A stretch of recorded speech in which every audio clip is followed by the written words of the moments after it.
Samsung சேட்டா என்ன சேட்டா இது, நாங்கள் எல்லாருமே நீங்கள் வருவீங்க ஆயுஷ் மாத்திரை இல்லைனா ருத்ராஜ் கேக்கர் கூட பார்ட்னர்ஷிப் போடுவீங்க, சிஎஸ்கேவுக்கு ஒரு நல்ல ஓப்பனிங் பேர் அமையும்.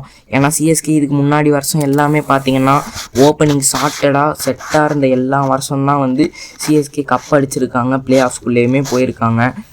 அண்ட் வந்து இப்போது இவங்க வந்து நல்லா ஆடிட்டா, டாப் ஆர்டர் நல்லா ஆடிட்டா பின்னாடி வர பேட்ஸ்மேன்லாம் அவங்கவுங்க கேமை ஃபியர்லெஸ்ஸாக ஃப்ரீ ஃப்ளோயிங்காக ஆடுவாங்க.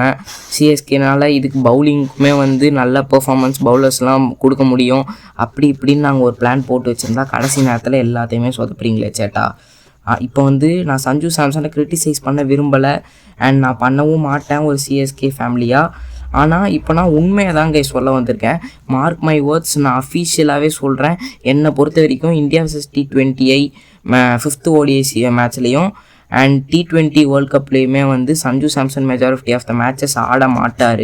அவருக்கு பதிலாக கில்லு வேணாம் வரலாம், இல்லைனா ஸ்ரேயஸ் ஐயர் ஒன் டவுனில் போயிட்டு இஷான் கிஷன் ஓப்பன் பண்ணுறதுக்கு வாய்ப்பு இருக்குது. சஞ்சு சாம்சன் கதை முடிஞ்சுது, அவ்வளோதான். He is ruled out and sacked. நான் எப்படி இதை சொல்கிறேன்னு கேட்குறீங்கன்னா, கம்பீர் வந்து ஒரு ரியாக்ஷன் கொடுத்தாரு கைஸ் சஞ்சு சாம்சன் அவுட் ஆகிட்டதுக்கப்புறம். அதை பார்த்தோன்னே தெரிஞ்சிருச்சு. கேமராமேன் சும்மா வந்து ஃப்ரேமை பாருங்க ஜீனு, சஞ்சு சாம்சன் அவுட் ஆனோடனே கம்பீர் மூஞ்சை காட்டினார். அவர் மூஞ்சி அவர் ரியாக்ஷனை பார்த்தோன்னே அதோட தான் வேலை ஆகுது, அந்த மாதிரி தான் இருந்துச்சு. ஓகே கைஸ், மேலே என்ன சொல்கிறதுன்னு தெரில. உங்களோட தாட்ஸை வந்து கமெண்ட்டில் சொல்லுங்கள். அப்படியே நம்ம சேனலுக்கு சப்ஸ்கிரைப் பண்ணிட்டு இந்த வீடியோக்கு லைக் போடுங்க. பாய்.